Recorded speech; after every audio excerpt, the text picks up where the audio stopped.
This is Wîcked TV. Truth and integrity.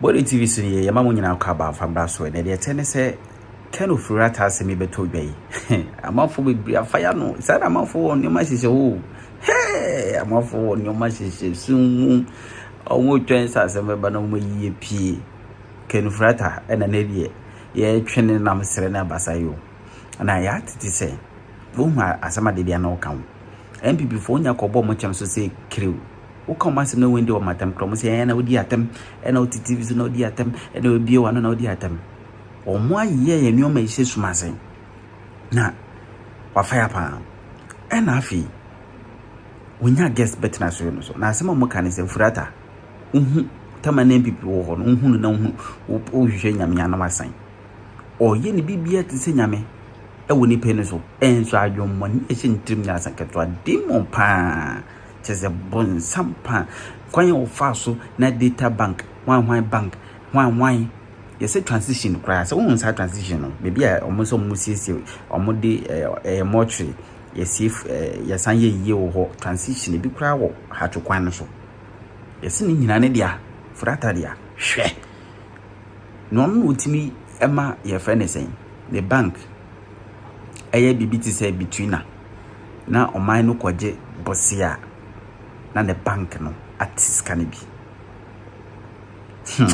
Ofori Atta abro wa boye no wo de me nka bebre ye kwoti Yaa Titi ne empenyefo chichiro man ye ni abrepa ye chichiro man baby agana akwa dunku asum na yakomu na ye pie no enya ahogro so ena enya agro ena enya si ye fa no totroto but some comments any niama 1 or 2 bi abeba be na ayo se be sanka mu no I know there why wouldn't that say makase this time around propaganda enya kwan na ena ho me pese me bo videos bi ba back to back me bo videos ni ma wi a na afei me sha asesa me kasa obeti ase e to da bi aya na empanyefo ayede o man hye omonsa no wo bisa wo masam o criticize wo mo a no mo afre ne se eyatemdie menti ase because sabe mpraduasama no susumi na so there's no way mejina TV so no maka kire obi se sabe o ya aboa sabe wo ye kwasea it will never happen me bakra me ni natem enti I was say empanyefo ni jansa ase one person mo play victim when it come to say you criticize one more. No more person mo dani asem no na mo didi atam. Ono no akasa na yes wadi bone. Wo kanon yam hye no wadi bone ntino one person e be bone di. Wo bone di akira asem kura say hey you mo didi batam. But me no na ya na enka me quote. Say me say okwase anse waboa ne de I'm good to go. Asem bia maybe sa we ye konsa eye criticisms. Yede ma wa adwuma yede ama wo ne ho no. Esafata say you criticizing because manfra when aso betimi aye ene yakosa line ye to aba ma wo eno ti na nkofo bebre enti ase de enti a NPP report because ye no amukọ contracts what breach contract na so okotena fie very simple sa time na ne ye criticize wo no mo se ye didu o matem nti eno de mo cup of tea enra OSP grantee interview anen sam trofo shiaye or cancel bebre say also we declare can Ofori Atta former finance minister we declared wanted videos no ho ye bebo ama but sa video no me boma wi a me be so sa akohwe yachi the same OSP no one some trofo hia ye ne nkoma wodi ye ni ahwe difference e wo mu nne na ensem na wo mu enra obia o monitor parliament proceedings no Basama me be ken wo beti ase de nti edu ba bi na me bu ya afu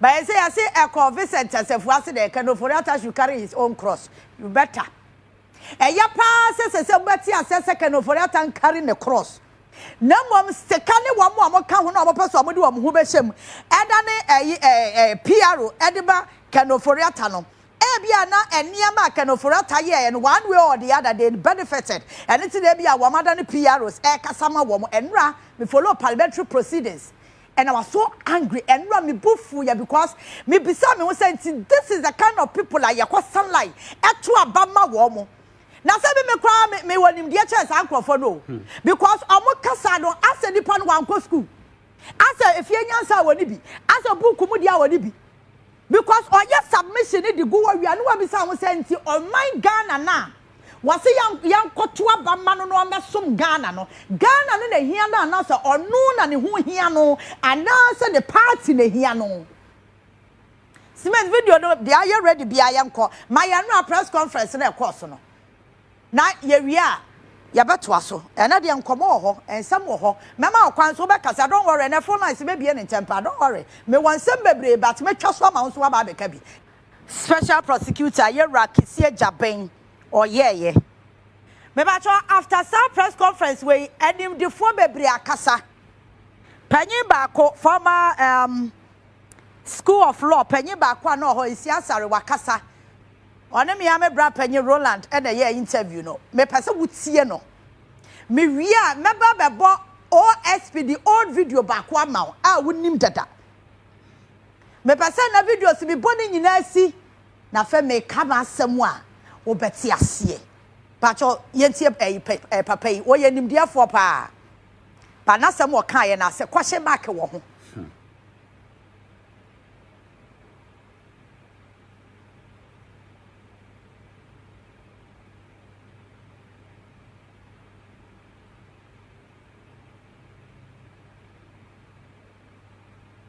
Where was he? When people, the newspaper, the media, talked about the 58 million, how many times did Ghanaians talk about the cathedral and the financial losses? How many times? Where was the special prosecutor? Didn't he have his ears put to the ground?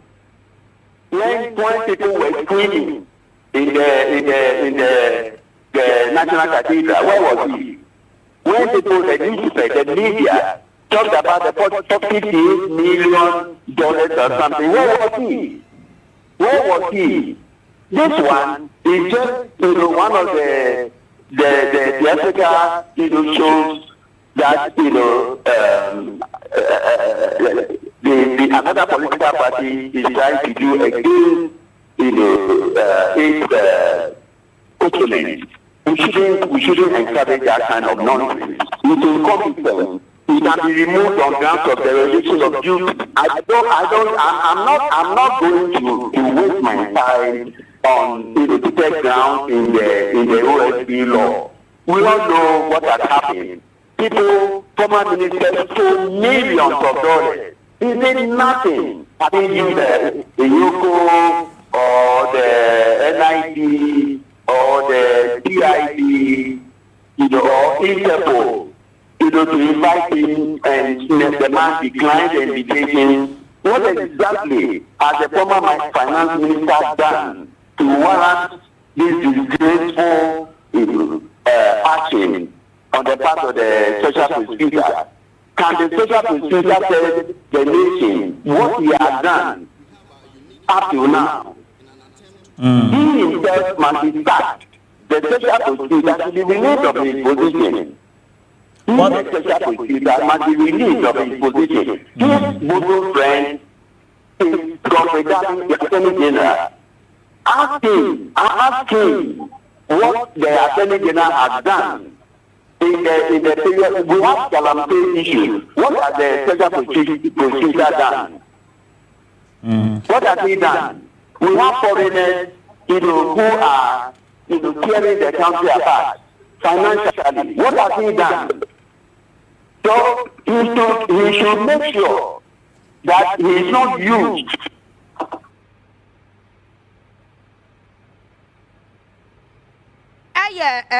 Penny ansa asare. Where nim dear for pa wa ben. Men pesa meka se asamo kan ye no e bia e ye ntro. De metimi aka ne se menene nya adwen. Menene nya adwen wo kwan bia so because prof wouldn't be. What's the time Ghana for kikam se National Cathedral? Ya de sika kwa wuram no na OSP owo hen. Won etoda bia Ghana yenya fair kakara me ho. Emfa me ho se kise Jaben se president Mahama be pam no so won pam no me emfa me ho. Da bia me ka che o se me dwasa me maame awo na me nua. Kisia Jaben ye nyina ye nim. Na ye nim kura no. Matina medu. OSP kuro ye ya fama no. Eya den no ka se adwuma no onye biem. Kisia Jaben ba ye no frustration ben na ye nyina ye te ye nim se wankom.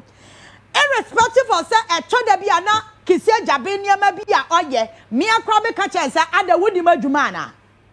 Because Ura Sicilia da pa case na court no high court to catch them say number of days bia na was of file ade no one file and ama court etu asem no to twene ye and omoya ne back and forth there are some of the issues OSP no enso ye enfom so but it doesn't mean say no ye incompetent me pese wutie OSP where your last video me bo ama na fa Matthias Road time I say ye catch OSP say na no ye incompetent ano ye ransasare ka say Ghana for kikam no wa he no me pa cho no wa ha pa time na Kisia Jaben dia bra no oto ankwado ma me ye dia meti me bre so ada me kɔ no pa cho na pagifo bebre ade o mo kasa no mo krom ha samre no me ka say nanado danko akufo ado na oyo ma panyin sa bre no Martina Medu so oye mother serpent of corruption. It one kasaba bontia no abetu hallelujah okodem a no akobo wa pampam adwuma na wadiama no ama wonya because samra na Kisia Jaben ensu no Cecilia da pasam no na akufo ado acho love letter e dia ba no kire se asam no kura nkrofo ka fa ho no me ya sure say sa asam no ye be wie no na anya no kura hu so you come out of it. Ni a love letter, my dear. And the keka hu. Eti me pacha wo. Te se me ni this year wa hey. No this year, mama na adwuma. Afa mi a me wie na me chi this year wo enfichire wa me se eh. Cement na apaso de wa asem kwa no so no hwe ni ye nya sa bebo. Wa hwe ya metimi ayi wadi. Wa hwe ya metimi ayi osei. Enti se so this year adwuma na me de ama no me paso wa ya na me paso oye den. Sa setran na Kisia Jaben ni na akufado no amati wo krom ha because na do danko akufado corruption na ekoso krono na ekoso na oye camouflage say why special prosecutor no boa enti eniema was OSP ni ye no yesi ni kwan yamane nya ma obi am pretend say sa asem we onimo yenim eye be fat enti let me move away from there na me kwa asem me pesa be kan ne no so Adia ba ko a me pese NPP 40 ase ne say some akwa opposition ni adia ba ko ne ya ma mo ho kwa ma mo nya wo krom ha propaganda any hypocrisy mo sa ne ma me anu we ya ma mo kwa ma mo nya wo krom ha because mo no si ye jai mo a mo nya atwom eso bi ni hwiase mo ye hypocrisy ankasa because eniema NPP for year for the past 8 years no and now woman go to the opposition person wo ya mo ho to say e ye crime bi na ekoso wo Ghana meanwhile you did worse so please if you don't have any sensible thing to add shut up ya mama kwan ema sa hypocrisy lifestyle no mo fama sa propaganda no ya mamu kwan ma mo fa man ne ya mamu kwan ma mo fa matchra kind of Ofori Atta na OSP declared wanted o se den no it's even long overdue it's long overdue but I thank God that said this day has come and one person na bia na manu dem say kind of Ofori Atta was a prosecutor no Amwakwata was a prosecutor no there are so many NPP mpanyimfo a omo hold positions I was a prosecutor omo na womo be yi nsema no sika bi ne contract ya womo sign ya na wo so mo be yi ano Ghana for ye nyina yete ha 2017 April and a kwa bi afra no Dynamic Youth Movement of Ghana omo tam shraj ani kodo Ofori Atta de court Sansa we kwa project and fee a petition stretch ewo ho because na can Ofori Atta kwa raise Euro bond no raise 2.25 billion or raise bond no we no de kwa data bank what the kwa data bank and a project and fee for a petition stretch say conflict of interest koso ene ti akwambia so wose ahwehwe Ken Ofori Atta nsemu patwa saa sen ankwase hu ema saa ekuo no tamasam no the Supreme Court. It is under the watch of Ken Ofori Atta ena waje bosia eye kenke party di wa cheka ho yakwa kan ye no gabio akere da akosha no prime minister akwatro what the X sam na etwera kwatro wo ho say ye di Ghana aduane ni ya sha Ghana ntade a ebeba sidi na hoho no wasa ayi apalogo ofam nya ahoden eti se Ken Ofori Atta akwaye kenke party a enfum so bia ni ho o promote me di Ghana. You see sometime no akwaye kenke party no abato I remember John Dramani Mahama former president and no aye president Papua tie konwa so no na I am deal no wo mo tina abanti kika mu a o be dia no mo extend ye de ka party no ho sa iraband no rezi ye no aye bosia o ana mo de be ye party Ghana for muntie o minti bi da sani poda sani a sabi nyame po wo kwaje bosia na ade bosia no wo be ye party minti bi da aje se Ken Ofori Atta bisa wo hu say Ken Ofori Atta ba na ye ka ya 122 billion ya for the say 20 was 122 fine from ya ka to panso e champo mo ne runners mu nyina ne Kwame Nkrumah mu nyina ne Atamesi ne Kofo and Samuel Mahama na o kaka ho 122 billion Ken Ofori Atta eyire ne ho do man ne je bosia hwe ba bia se ye ka wo and you think it's a joke yamane nkosa besraw eno de yentro enye adwuma yanti ase se ya declare ne wanted o sawusu buafu eno efa me ho. Now listen, enra parliament proceedings sticker has no shape. Sticker my friend is sticker because me sa uncle for me boom did the honorable assessor kwa na be pufu sticker parliament and work come I and Ken Ofori Atta na NDC for to am no see the so no horo no on my Ghana for Emma ko school free me patcho sticker free SHS no enya Ken Ofori Atta na de bai enya Ken Ofori Atta bottom sika do de tua. This is total nonsense and you are speaking rubbish if you don't know.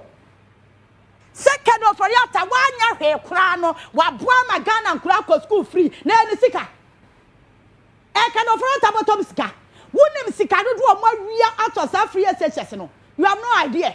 I don't know whether you are a beneficiary and that's why you are talking like that. Now can see about the dia grow now when you hu gina parliament the dia attempt to yam PX na Ghana for say yeah Ken Ofori Atta na one ya hwe kra ma ye no wa boa ma Ghana for and he sent your aunties and some of your uncles and your children. Sticker was speaking as if Ghana and India. Now who reference what 38% added to one wrong. Would him one more finance ministry who say who call trade hono and that brand aquaboma Ghana. Abraba papa pan wo boma Ghana and na ye near bring prosecution ebema ye retrieve ye sika mo wiawia na when ya ho be catch na ye Ghana for say Ken Ofori Atta me ye no na anya hwe kwa ma Ghana for go school free me pa chaw na Akufo-Addo any Ghana for your contract so abema free SHS no na Ken Ofori Atta wonya brabkum no anyina nifa no anyina brabkum nya nifa ne any Ken Ofori Atta ni contract ne ani na Akufo-Addo and all contract so wouldn't politics I bet now what nonsense is that and now when you would your parliament can some fool adanya OSP declare Ken Ofori Atta wanted we won't see us your buafu na kikem Anwa fanya market kwa sorry jina ya anwa kasa no. Although no ya PR work ama Ken Ofori Atta, but he spoke with wisdom for the first time. He spoke with wisdom. And now I was following the parliamentary proceedings and I was angry. What's the car? Now we are Ghana Sabra so Kabia one. Oh Abraham no Abama Ghana. And the papa brand Wayama Ghana over Kaya Sum say Ken Ofori Atta ma Ghana Kurako school. And the bottom ska. Odo a mine no kwache posia no ade akofa data bank abra na SIC wo ho project e wo say SIC ya no mo de na enterprise no were you not there us a break? Can you? Because we won't take it from you. Sika konko for bottom ewa ma personal. Sanu na ehuna muntida. Mu hodi amunya mo ho a. Mo pese mo tonyon foforo bia. Ya mom just sa nyom ne so ne enye so wo chena. Sa mo be mia no de mo mia ma no. He ma me ka bi mi nkyere wo. Sa bosia bebrebe nha ya boy ne bond dodo na ya raise wo Ghana ha no. E wo se ya bi saka no Ofori Atta so wo de ye den. One contract be say 3 or 4. I cannot special prosecutor crowd no and no ho. Sanyama for that OSPD no and no separate as some crowd no there womobedi. Na bosia bebrebe na wo boma Ghana no ye baby sana some bosia no ye de ye den. You think we are here to joke? Huh? This time around governors no and your business as usual. So the quicker one get this out into your head. The better for you because our part now mu trade no yakasi anemo kwa krom ha krom ntimi ntina say what the report about so yare eno de anya yasem o former master aku boss we under John Dramani Mahama time abirefin di bibi tabakuru oda yare pasu wo brochire ye jeli no Ghana. What do you mean? Second Ofori Atta o yare ntidi ai o yare ntidi ai. It doesn't change the fact to say e wasa wo bebu akonta kire Ghana for wo sika na wani abre no enye mo am MPs be ye 80 say 88 na wani abre say o second Ofori Atta kofie because mo am krofo kro hu say no obo man ne kro no e bo ye fom wo ka say be ye na no de ani bi wa hu anya na no de ani bi. Why this time around it is changing akrofo anwa be di o manya wu. Na mo say cham ho pesa mo ye na mo play victim. You lie bad. Why? You lie bad this time around. Yes, spell Bia and even President Mahama no say or spell more yes your fans channel. Contract I did John Mahama want to say yes sika na mo wi na was so agi ya de ma ye. Ti me and family ho say can Ofori Atta yari o so wadan hi o eno de anya yasem.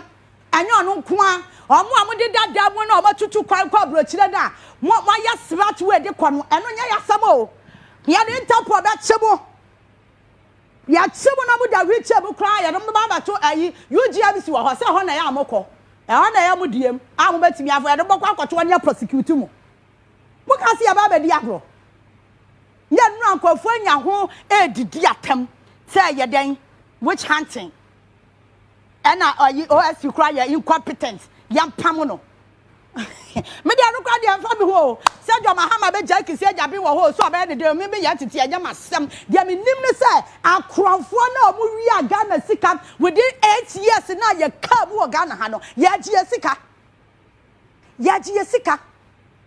na aka se aku for the time and a USA every draw musika and ka would tax am de be bra ye si entua kanim taso amode be bra do pembe ni bra bre no na nkofo bia ni abre a ya tomo so aba mu gina parliament na mo cancel fon ade bi wo ho ahu ya soso so a e be boro so enti na maka cha mo say hypocrisy propaganda ya mamo kwan e ma ni nya adwuma sisi ya MPP fo mo fa ntu metirim enya adwuma mo fa phone line into TV no so. So one tiasia wetimi atu afiri Ghana said ya koso ne said ya ba cheche nkrofo agi esika no wususu se ebro wo so atu firi Ghana after all what yan shell ya Ghana na ya timi de ya ma krofo bia ma robi ya mfa ya sika nkwa biem enya adwuma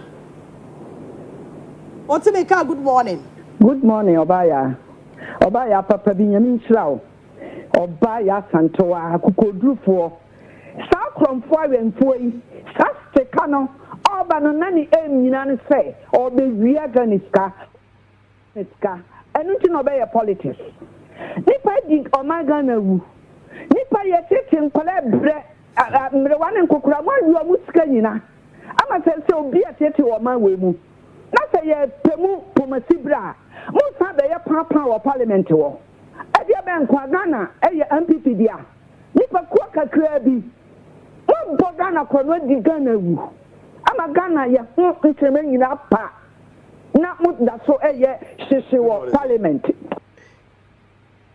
o ye de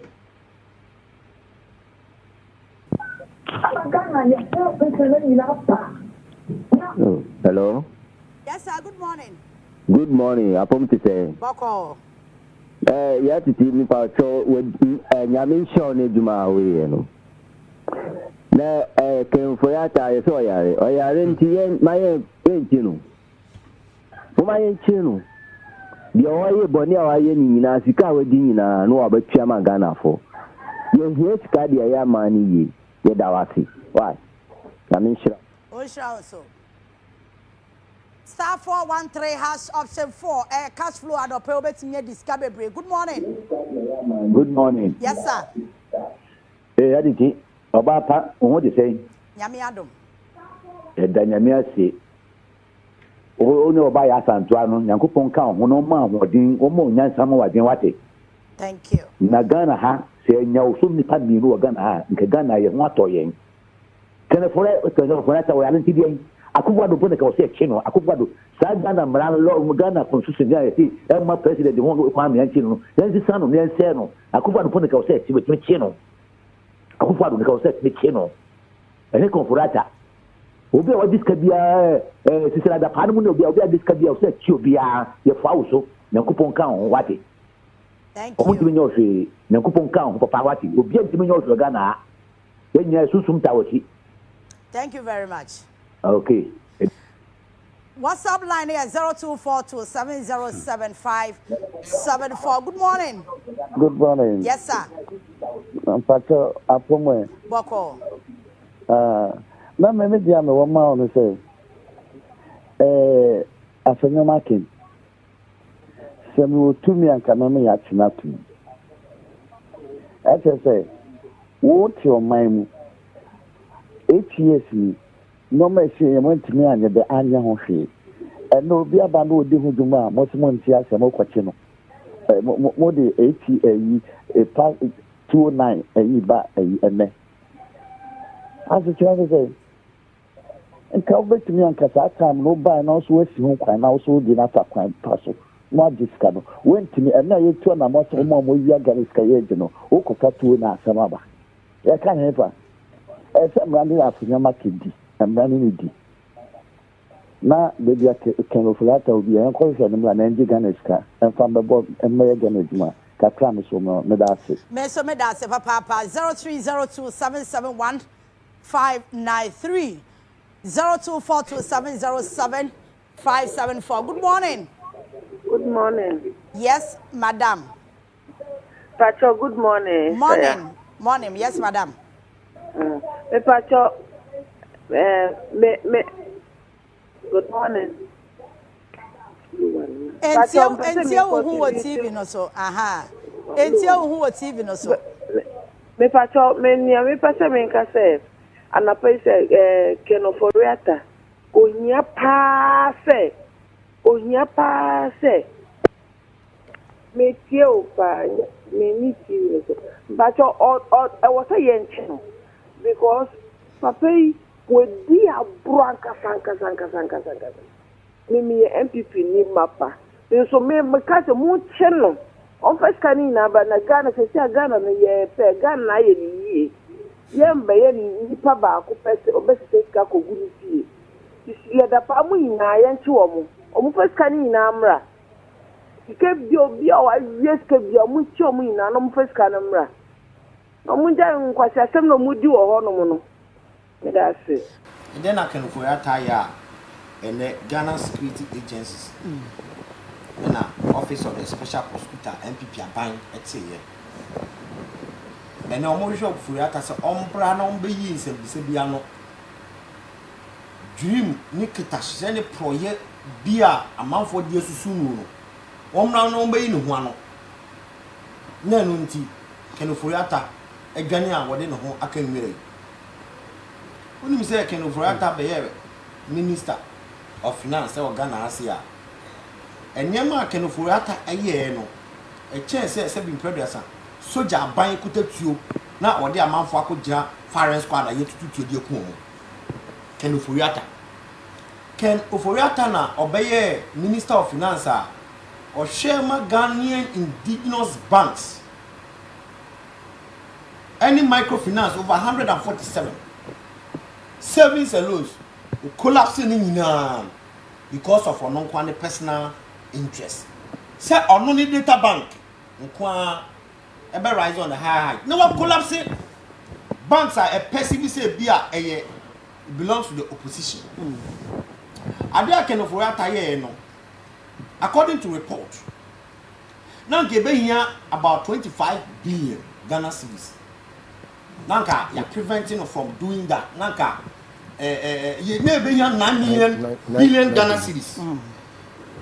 Nezu Ken Ofori Atta use 25 billion Ghana cedis. Edu collapse bank no. Sabapa we say because when you be a wadi amanfo akogina owua no say you shoot to omu ko omu na we hwan. But OSP was specific as to reasons why or OSP no. You can have 4 pay. Oh, okay. 5. 10 were raising. Okay. Now me person Ghana for who a good year Ken Ofori Atta as Minister of Finance. Ebe di wo Ghana has it. Kakra na mtwe wa agency so. Okay. Banking sector cleaner. Within 4 years, now park person to wadana akokra poso. Finance minister ya. O collapsing the banks are now award branches over 240 branches across the length and breadth of this country. And now a move branch be so for the part tempo the year Juma. Look to workers over 2,500. Yeah. And so Ken Ofori Atta Pesamin Kuminyanti or shall collapse in these banks. Ye bra penny and the chairman said Agongo no Alaji. Yeah. O collapsing the bank for very long time. They be I'm in front of the office for easily going on. Now me where take banker. Now see gumi. I'm on the rent or here in na shibu for very long time. And the Ken Ofori Atta ne. I was say where the saint. Na Ade bia obeye bia no was atare white. And I quote scriptures. Now, last time, Ken Ofori Atta for parliament. And I quote to scripture be Job. Me pure scripture no to ho. Hey. Eko bie scripture no hwehwe ya me hu scripture no. Say e wo Bible no. Your kind no. Azam no kan any Bible. Any Bible. He was packaging who say he's an innocent saint, an apostle. Ken Ofori Atta. Inti me kwa dem me boni di na friend say Saint Ofori Atta. Say they now see packaging no. Okay. And yes what could dream. Dream no e bi ni say. Yes Ken Ofori Atta e be gina Ghana has me no mienu nya di hu adase. Emma bra na dodon kwa Akufo-Addo ono ankasa ko hye Nyankopon bo. Minim ba bia President Akufo-Addo ene Nyankopon ko hye aye. Na o hye Nyankopon bo say opese omboa no bedi mampani na obedi mampani ni wie a yeah obe make sure say obesi national cathedral edaman na do don kwa Akufo-Addo ebedi president obedi president ni wie ye no menua ba wo so obesi national cathedral say sika edi be national cathedral yi kobo kra emfiri oman futuom 1 city every Ghana or money a footworm. Nanso Ken Ofori Atta on the record. And then you see the no Yashishano, Office of the Special Prosecutor. A year MPP Abayan appointed no, you see Yashishano say, San National Cathedral Project we. Yes, you see, what Tracy Kebia a year close to 14 billion Ghana cedis. Million Ghana cedis. Says Sikano, or for free Ghana footwoom na. And yes, Ghana keka fire and umpona a year problem. Problem I want to say. Now was senka won't di mamraso. Procurement laws and procurement guidelines. Financial Management Act no seka on follow na on fanya juma. And so many about yeah.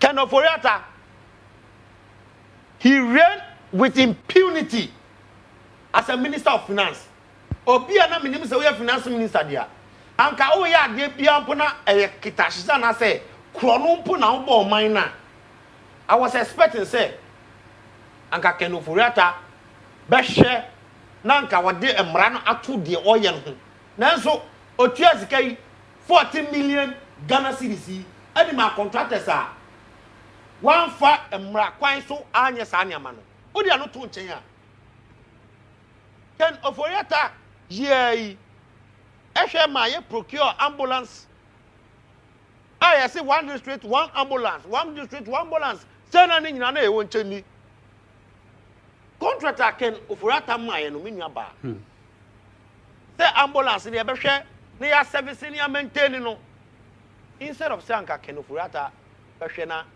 what follow the procurement laws and regulations. What should threshold the amount involved, how you should go about it. Because no, if we say, ni uncle, and I said the cousin, and another dankwa, Akufo-Addo, and the president in it. One first I'm so I'll follow the due process. I'm for a master contract. And Ken Ofori Atta, and I'm not why you're not there. Say, ye kasi ye can. Yantimi kan wie na me no am particularly interest with National Cathedral Ken Ofori Atta tua sika edi Ghana fo sika tua ya one follow procurement act eno no e wase mra no enche no as well as this ambulance cases are omu che sika ni di ye no e wase yen hwe na mra no so eni ni Abrantie bi afa de on a page. You see often the most indebted African countries are those whose finance ministers were once declared best finance ministers. If you want to know the future debt of an African country, just watch the finance ministers being praised by outsiders or in relation to 2018, May 23rd. Now, Ken Ofori Atta adjourned as the best African finance minister. Okay, Yamini Yambuafo. Abega? Abaya mama mfa fidiketi so na mfa nchia ahwe a omohwe city nyame adom ta issues I think say official see nyina no me ma program so now because ye ye krasa yedi enkwe kakra Facebook for na se ma ne so kakra ye ku adwuma ebeba se omunim se saa na mekasa nti yedi enkwe kakra ebeba ye we na Ken Ofori Atta issues ya abey nana ade ba ko aminim ne se obaya obapa ade ba ko aminim ne se we a public servant okay you are accountable for your stewardship okay. And to be accountable for your stewardship, you go into that office to serve. And once you go into that office to serve, unim said you obey biano, and yet then you because it's a public officer, a public office, you have to account for your stewardship. And in 2017, when we took the reins of power and ran it up to 2025 January. When people left, they handed over their notes. We looked into it. Those that we felt that we have to bring them to face the law to be able to account for what they did. Obaya, what I am against is the attack on him. The attack on him is that say yesuma nkrofo mo ko ni fie, and then the OSP who is now claiming say nkrofo na yesuma mo ko ni fie ne ye ono na a stage nkrofo mo ko ni fie say omo nkonko attack no and omo nkonko ready ni fie just to create public sympathy. I don't think anybody in his right frame of mind say yeti hey nkrofo so ono na stage. That's what the OSP said. OSP say mo kan no. And it's there. On one way, he said it. 2, the OSP is supposed to engage in investigations and then get the Attorney General to help him in prosecution. Per mandate na ye de set only right for prosecution. Sure.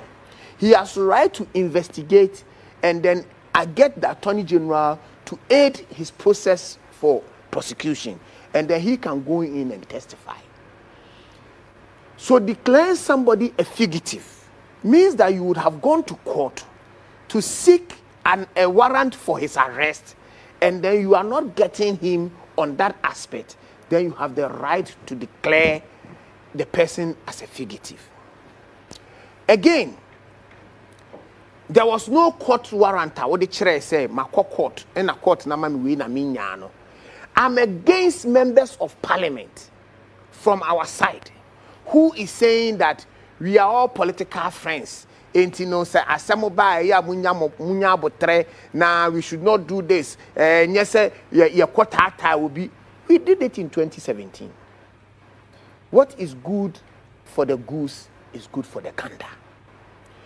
As a public officer, know that akonya wote so no obe account for. And somewhere koso, when it was going on, there were promptings. That sa promptings we ya yede brewe hwani ye na de wo ye wan famra kwan so a ode ye. And you know, there will be a time you will be called to question. Within our own party, as an MPP party, man for a while now, of sort no means I'm not making. Give me a meaning and a factional. I'm gonna walk as I'm already. There be me a penny no, minimum no, list of your minimum.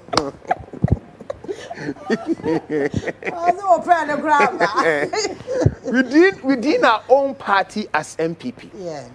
Obekaya, Emre Bisonya, 80 members of parliament, yeah, out of our 137 stood firm and said that Ofori Atta must go.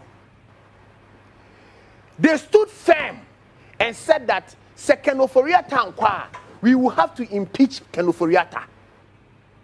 The impeachment process took off in parliament. I didn't buy any processes. No. The president called in and said that IMF program no the members of parliament were saying that the confidence in the system has been lost. And therefore, you could see that the country is struggling because the confidence was finished. And you know, you see, one thing we need to understand is that whoever helps you to acquire political power, know where to place him. The president said, when I was in opposition and I was struggling to earn power, it was Ofori Atta who assisted me to raise finances to be able to ensure that made to me every power.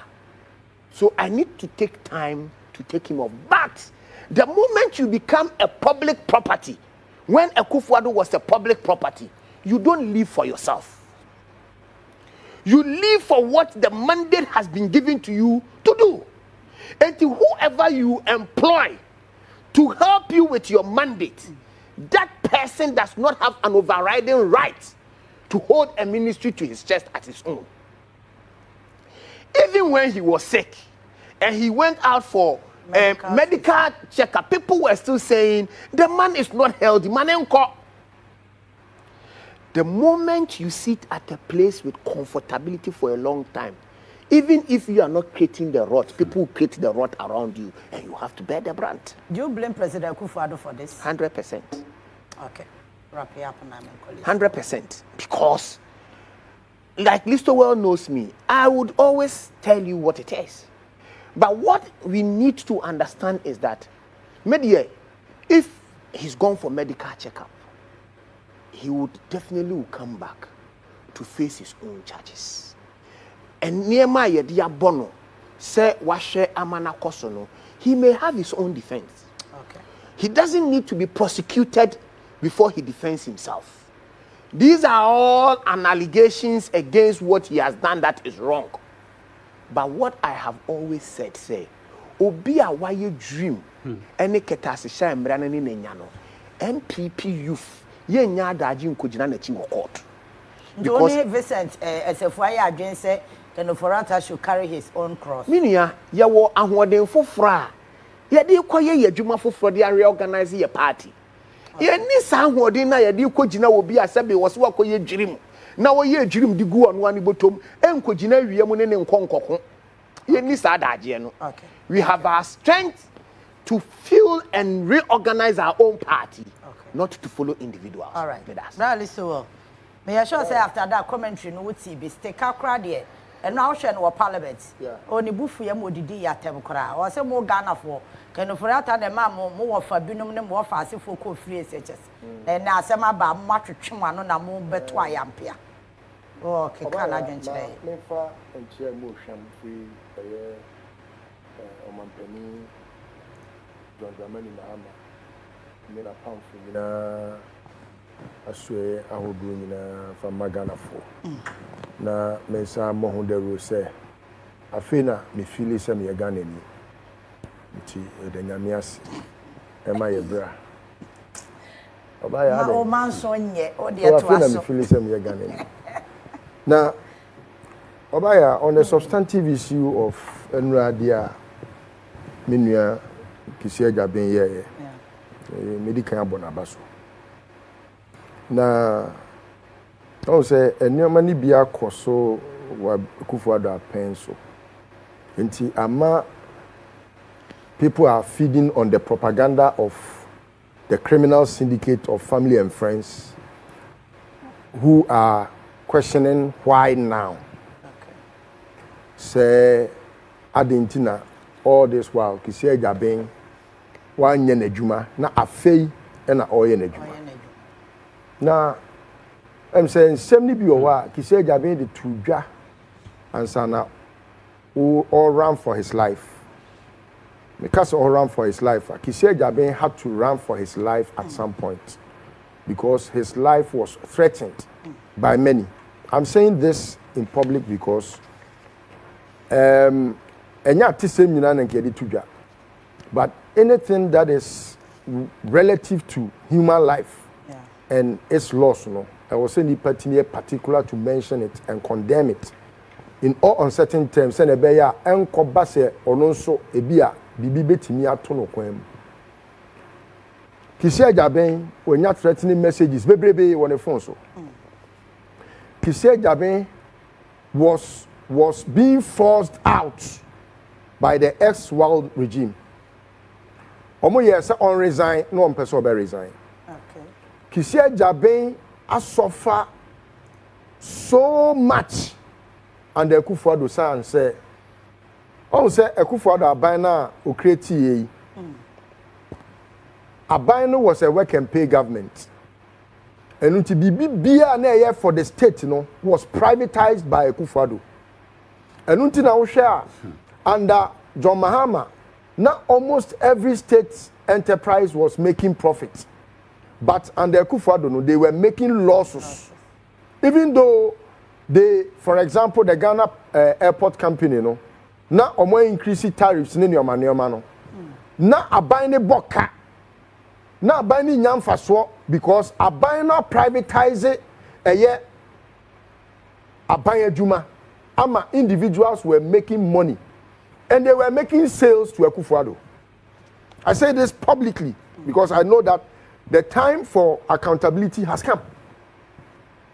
For example, the Ghana airport company, no, your baby a friend is CPI. Na a hono a baby a nipa use private jet and a use. Kofi Asante bedi atua or ye Kufuor do wofase. Ne yere femi. Ono ena na afa ho nyina ogigi sales no. Bottom, and from the time 2017 to 2025, why Jesus cannot till now. My name said Nana changes about I don't know. I have no clue. Changes in my DNA Ogusoje. And Sika Waji Hono says Sikano can build another terminal for the airport. It may change Ghana for so. stores e wo honom a eye omanfo nyina dia a e wo sen ke de rent na ke nya so mfa so no akufo do ma afa stores no nyina duty free ho nyina o ma fa ho nyina e na omo no ade e ya aban dia no nipa na o si ye ne krampo no wa mfa ama ne ma o ono akufo do dia ama ne ma Port and Harbour no mo gigi duty at some point no mo gigi on Nick Hotel me anka se me nua Nick danso ni hotel na no mo gigi Ghana ye duty na ye long room ni yatum and they privatized public funds and until support and Harbour authority here adwuma krampo a efa so na e wo se ba Ghana for horo na ma Ofori Atta de letter ayi no koma Alan say on sign as trade minister Alan an sign no Ofori Atta signed the Unipass deal. I don't forget things. I was very part of it when we were advocating. Said no, even if Modi Bema, your friend is saying Danso Abiama, which I know say or you're very capable of doing his work, there should be a processor, a year legitimate. Legitimate. Danso Abiam ended up taking your friend is saying a duty, you know, but where the duty ended, we didn't know. All these things, we must scrutinize them. And forget about whether Danso Abiam is a friend to us or not. We should be able to tell the truth. I like him, he's my friend. I mean, I will admire him forever. But wrongs are wrongs. And they need to be corrected. Now, to the very substantive issues. 5 minutes. Oh, no, I will just be done in a brief. 5 minutes. You can just try to help with this diversionary. I don't mind. Now, that said, about Kisia Jabin, say, na or how and the Kufadu in 20 minutes. I feel they said the enemy feel same Ghanaian. I feel same. And yes, because Enra would general now Kasanu to say he has some adrenaline that is working. And you know, he has to execute it as he wanted to. Because Obaya no na ya chichire ni se gunachi afi ya sane no na se afunumu ya sane na homa obi anim se ne osi ehurihuri ti afi o hurihuri no de wode ba yentie mu asemo ene omanum no woka ho asem efa eye Ofori Atta na Ofori Atta yi obi a zene na mi nua Richard Eka no oh uhu na anima ahwa beka se oba akra on fa bi da wo hwe Ofori Atta animu a wa hwe ya beka so no krampo na Yesu ena onyankopon ba no eyu sepu na nim na ono no onye bone da eso bone bie koso aban nim bia ona di animu ni futufo ene omampani Akufo-Addo efutufo osafo mafo kronfo na book na ya treche not for sale oton ma Ghana Macmillan kronfo wey ena ono ya Akufo-Addo advisor. So what business were they in? Sanya krono a. Kronfo ena etu Akufo-Addo fo. Enti hwan ena obefa kronfo so ontu ne fo wabra onye kronfo. Krono djuma ena omodi aban ne beboye. Etu oma wi oma wey ama me se oma wey. They cannot account for 10% of the monies they accrued from the years 2017 to 2025. They cannot. Akufo-Addo ntimi nkyira say me di ohamu tichemu du sika me gye from 2017 abo on my way ho bra ontimi nkyire. They have that money in excess of 90% no with them. Eno na me say a security threat to the state called Ghana. Eno ntina operation recover all loot adwuma na omoye no. Da bia me ba na me bo mo ho de ro say amanfo e make sure say e mane so ha adwuma no ma anya half mpo. They have not done up to half. And there should be another where John Mahama de from every district, municipal or metropolis. And Nyoma Akoso metropolitan assemblies, municipal assemblies, district assemblies. And Nyoma Akoso a buying office BMU, there should be a way of opening a window for people to just take information there. Okay. Beyond the Omanya. Wrap it up, man. And how can Ofori Atta on Semayaka Cathedral? And when you enquire near Bua, Obian in Chrono Akoso. SMLD, Obian in the Akoso. share your friend is saying taxes are ya did na sika 52 billion makoya collection account na 52 billion timi ayira afa na wo ba catch me Ghana ni say 2nd January me tu kwan na me ko indefinitely because unim da o yare ebeko o yare no e kakakra ye betutu okay ye dam kura ya dia ye be ma o dam na ko am wakasa se ye mum kura pa ye be mo akasa ye kwata ye be mo atia owu kura ni funu kura wo se prosecute no we di o man we dream we boni a wo dia ye na me blame it on even all of us because any question ke ma kan Ofori Atta national office what that he has no qualification obi a otimi beka se me koye me masters wie ye and ye sa recall all students e wo Yale University ni dini Yale University ho ni dini oda wan ko Yale University bia da oboa obi a oba be finance minister wako bie ye friend is saying tax haven account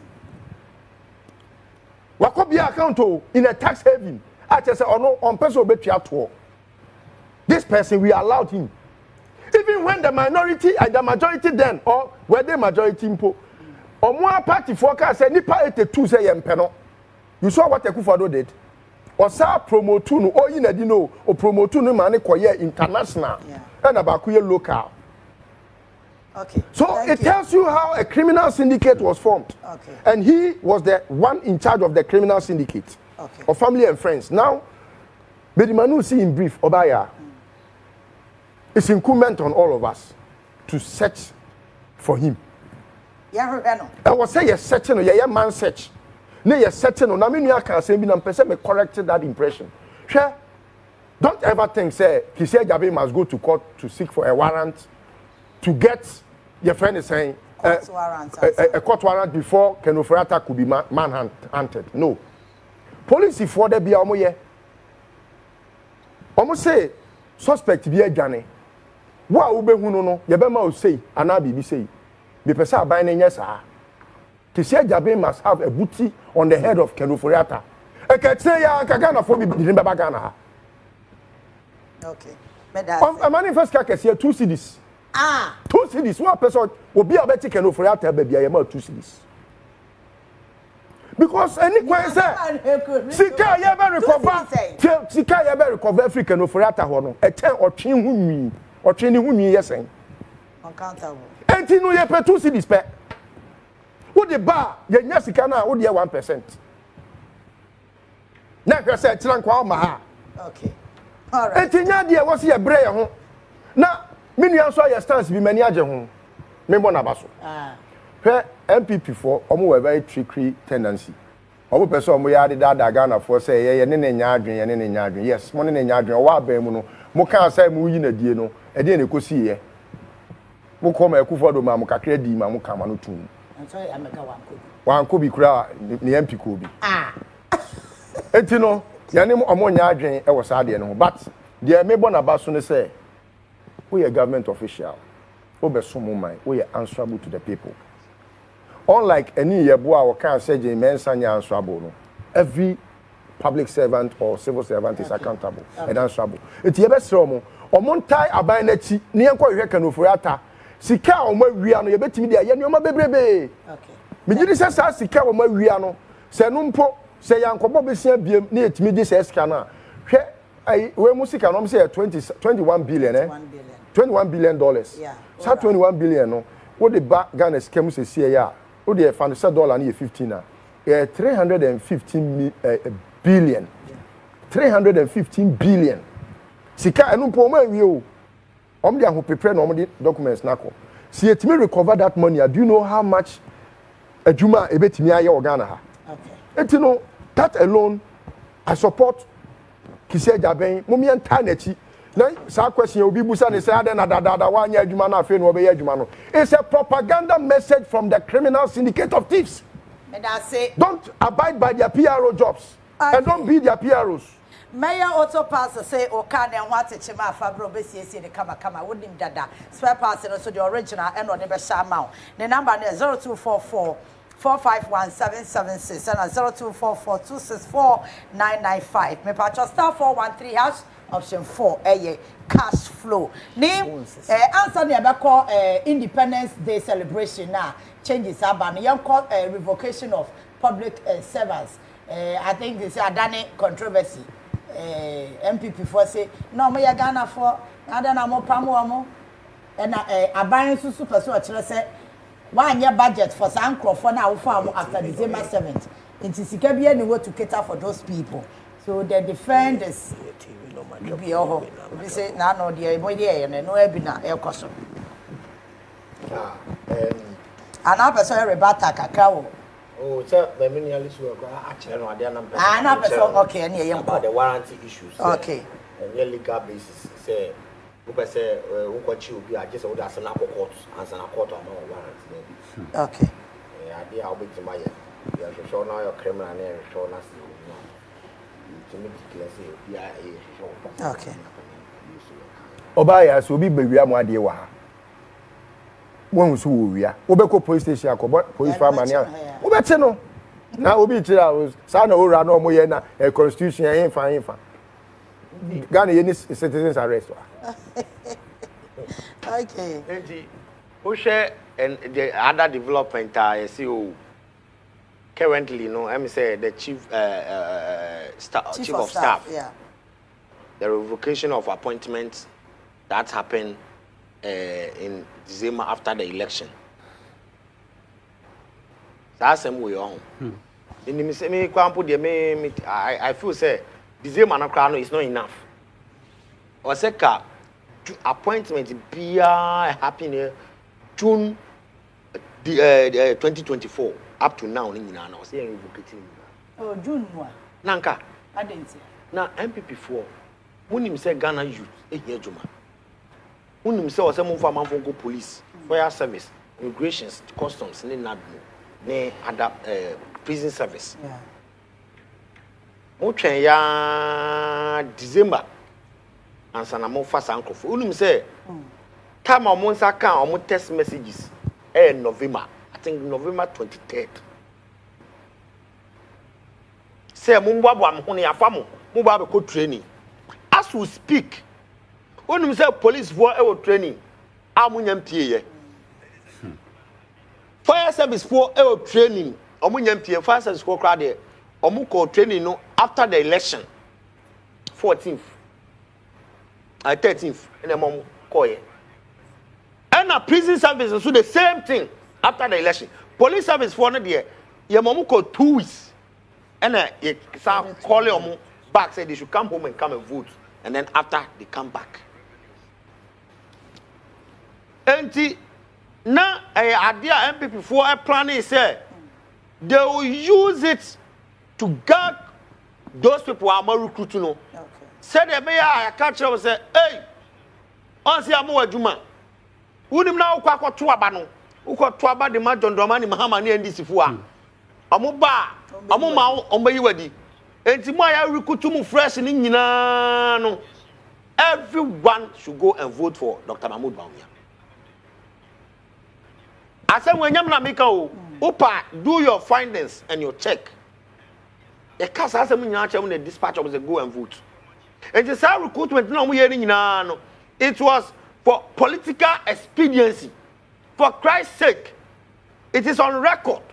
Sir, Akufo-Addo for the first time of where appointee ministers for nyina signing. Ya Osafu Mafu. Say we senior minister pinti bi kula ta. Na Akufo-Addo de never see Ghana o. Abi enya ya na Osafu Mafu e na bra ya no veteran. Akufo-Addo be di power.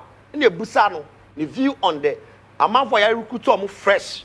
I happen here in December 2016, November 2016. The busa the view. Asema ya Osafu Mafu Akufo-Addo the senior minister catch Ghana for nyina say aban foforo eba as at November December udi any government payroll so controller and accountant general udi any ho yet to abawie ama power assessor aban foforo aba fresh minister fresh president any a new government is formed previous government no na sankofo we are recruit mu e nyina no mudi eni aban ni payroll so aban foforo ba ya akofo adoma recruit nipa close to 800,000 say mu di omu kwa kogu sa aban foforo no payroll so na abeye hardship e dey ma sa aban no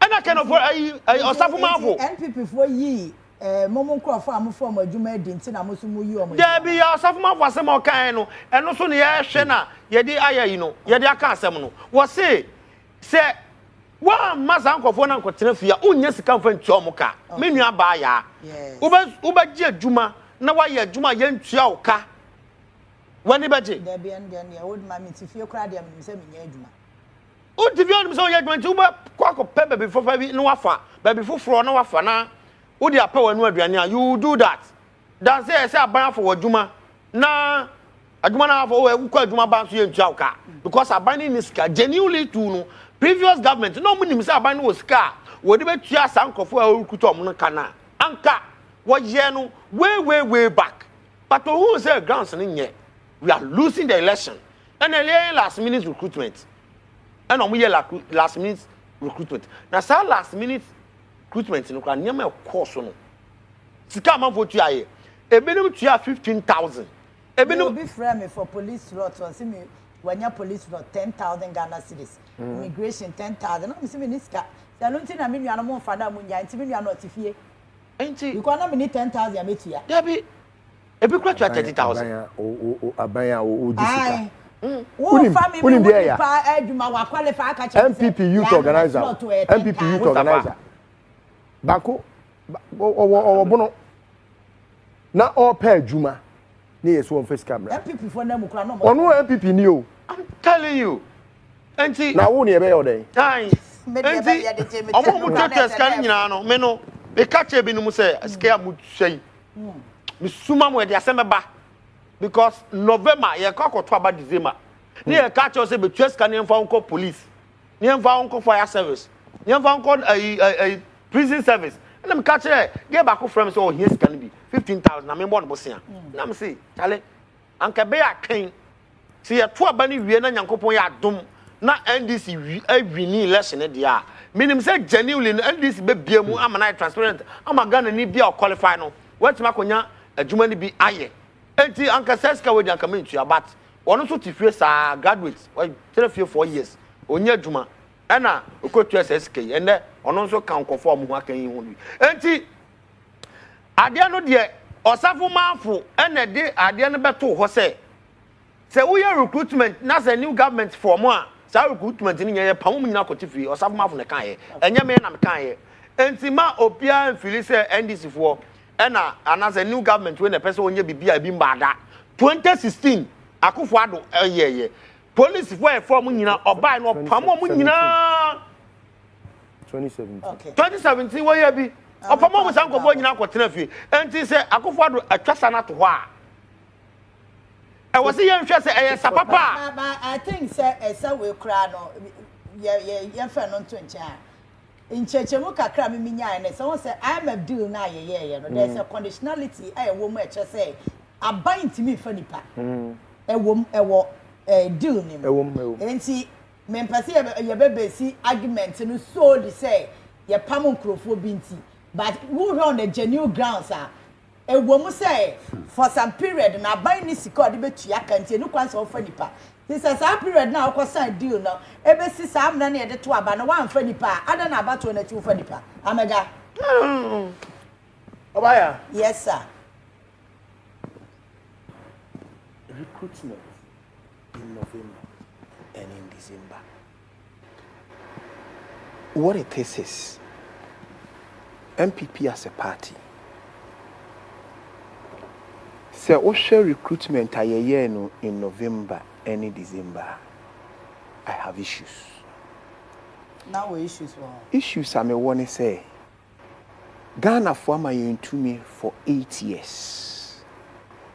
Now ofo say o won krofo a obetumi afom adwuma mu a na enye November ni December because that was a critical moment na parties nyina rally support for people to vote for them either to come into office or to retain power.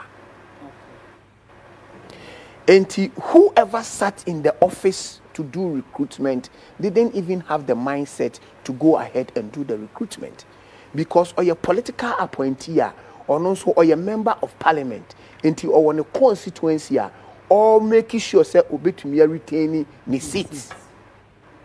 Assuming it's a false work, so Henry Korte was then the interior minister. Until Henry Korte was at Ayawaso Central, all born homodin said obi to me winning the seat. And you know, he found now what here now or yes our recruitment. You know. And now say Ojaima technical directors no say omo onye sa adwuma no. Media me hu ne say omo aye form adwuma mu nyina no say wo fa wo MP sa no na wonya sa adwuma no a wo MP oya abro ompe wa asem. Oh, okay. Because he has the power to has given you job from 2017 up to the early part of 2024. Because you see, police ana soldier mu ana say immigration ana say prisons ana say fire service customs ho nyina no sa nkwala no omo ba betata omo wo parliament ene baabi omo wo agi omo sika omo de atirimo den ni ayemo nwuno na na edete Ghana ha abanya waba wo sugetira wo de board o Mahama se jo Mahama ba wanfa nurse fo adwuma wanfa ayifo adwuma a friend say teacher fo adwuma ye postu kura ye ntwia woka ne ne omane bo ni sugetire ni nyina at the time no na jo Mahama echechire mu say IMF conditionalities nti na ama na koba sesei enso no krampo no o fa binum adwuma na wa mo table top nkakra with time no ye ho be henhan na agya wo de masha system nim ni nyina mo se da bi jo Mahama onka no kure edua ananse adi ewuo no ntekuma wontena se ntonko entisa dua na mo no madi ewuo no na mo expect say jo Mahama metena se no nkotonko da bi entimene ora Mahama ne chief of staff ya adwen papa me godfather ya adwen to the extent say e was say yi sankofo ni nyina di na ye yi o madi nsusu na o mo ba fie a yes say fa adwuma we should give them the options opportunity o me ye Ghana for e kwan a aban dada ne fa so a o de fa o mo na enye kwan pa okay because ya mo hu dero ama Ghana for apply ya kwose sankofo ene ye de o makoshem so ye sa na uja o mo tena wa o mo adwene o mo di wura ho no e be negative bio na adwene ne say oh ebi a me ye me tua na me baaye ebi so kura mpa me ye pulling agent ana me ye say na ye de me ko wura ho enti kwa me koi no e wo se me koye adwuma de boa amayokuo wonye adwuma mmoa ne man enti yenyi o mu nyina adi me offer for me ka ho yenyi o mu nyina adi o mu ba fie na se me so ne nsa na o qualify na se nya kwati kwan so na ye de ne be fa so de akowura mu a o mu ka se me ntwa ska me se me ntwa e se me busuafo me enu bi ni me ayaka me mfa ho because sikano mi obi kura yes me mfa nko tua bribe a me ntwa se obi ko pa adwuma na enu nko tua bribe na o ko school so e be sa ko tua bribe Debbie, sa de me so so enti mesre se sa de no se ne ye no omuntwam obi bia obi di usika ansa na o ma wo akwanya ama wakọ ekopa adwuma no fa sa nipa kro no di breme na ye mo no radio ne so any TV so no obi hu se nipa we wo di usika ayi die ni de be ba so yenyi wadi na bra fie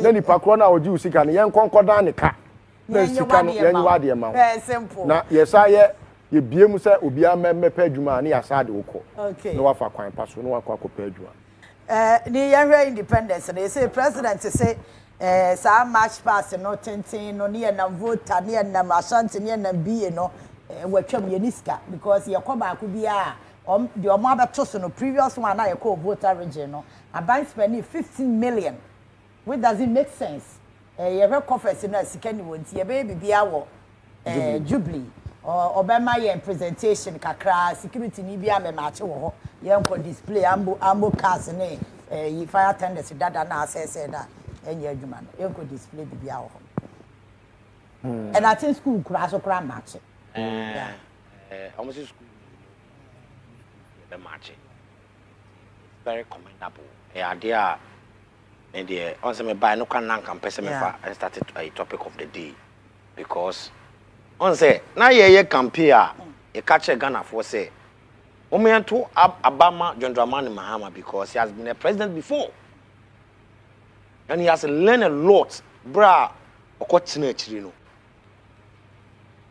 usua na mabebre ana e dey burden eba oman fotuom enti ene say John Dramani Mahama His Excellency was say 6 March ya march so a so fa so no yan sheda hu ye no so o man kwa de ho no e o hia se be spend sika the ambulance si wa because ye nim say dey ankora no be collapse na ye match every day na President Akufo-Addo were criminal ade obe president was say ni Accra na ye be rotate every region by region na eno no watime anya kwan ade make whole so de disika until last year jom kodi no voter region no you see almost spending old currency no 150 billion 150 billion and they call this 6 March nanka unless if we school tifia omunya aduma na ke timi fa for moduma ke betinja for moduma na so na epese omokro no nti wo say o de kotamale na o de akọ voter na o de akọ kumase ni nyina eskedie nti na de ya ba no de I think say afa na ye hu say now we are thinking like your mama pe ye dwene o man no na I wish say His Excellency John Dramani Mahama anima bi say na bekoso na akati across most of the sectors of this country enyema ye mass celebrations are di o mani sika no was say twitwa sa na manim fast one thing I'm so sure and confident about John Dramani Mahama say the way we used to do things he's going to do things different. Okay. This time around he's going to be more innovative in doing things. So Ghanaians should be rest assured say someone who is leading us now has been a president before and is coming in with more innovative mind. Ebine enra wodane die ena afenso no I'm very confident say enema say dwuma di amanfo nya dwuma nyamni say sa na amanfo pedwuma because onim say nurses for omo wi school be 4 years ni omo titifie omo nya dwuma nye omo skill no omo knowledge omo akwa no nyina no atifie for by then na omo ka say omo start dwuma no kra no all the knowledge they for kwad no na they exhausted all most of the things enti I believe say going forward no it to cut across. Now I want to use this opportunity to also advise some of the appointees under His Excellency John Dramani Mahama. Say why you appoint to BR say go and man a certain office. It is true that the people of Ghana and that's Ghana for here Juma and then we need help as well. In the bride we are in that regard no we should mindful of the regulations and the laws and the constitution because if you don't do that tomorrow maybe it may go against you. So as you are serving this country make sure that whatever you are doing there's a constitutional guideline that you should follow. If you follow it and you do it in the interest of the state when you are no more there, Ghanaians will even continue to commend you for that. Okay. So God bless His Excellency John Dramani Mahama.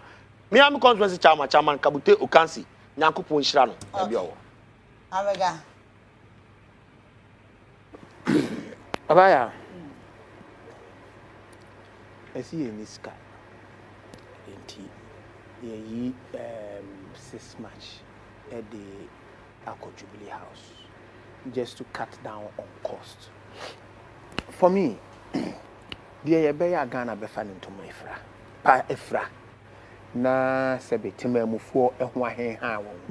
Eno na ye nyina ye hwehwe. 6 March ya da bia ye march yi. it's a commemorative day to indicate when Ghana gained its freedom.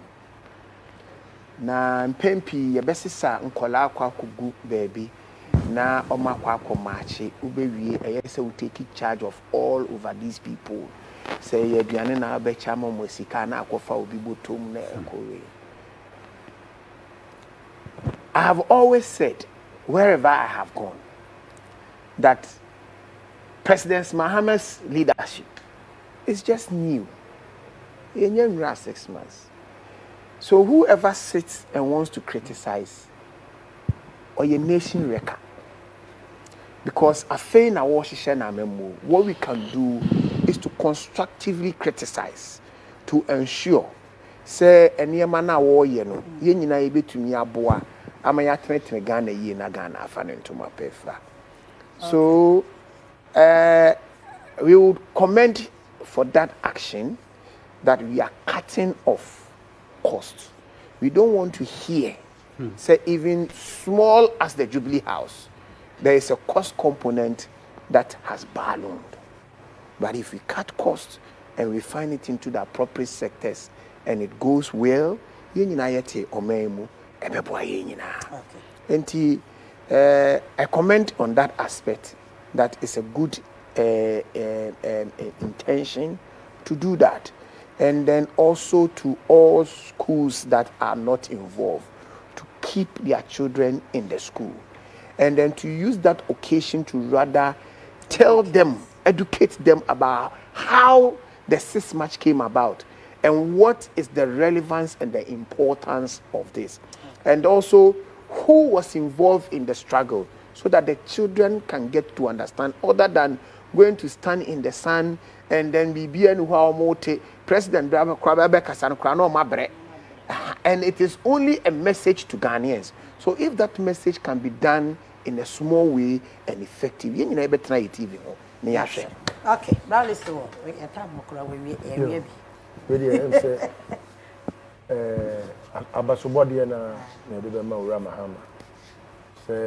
We should be very moderate on senior, the opulent lifestyle of the ex-wild Akufo-Addo Bawumia regime. Ama say no, ya pa ye ho ye hu yasin. Ye ni sika. Ya appointing nkofo bebrebe ne nyoma na akoba se nipa no kra no omo refi se omo be den no manya akatua. Say sika bi ani foto bi am na campus ya hwe se kwan be ne de befa so. Nti wakati costa na kwan mu na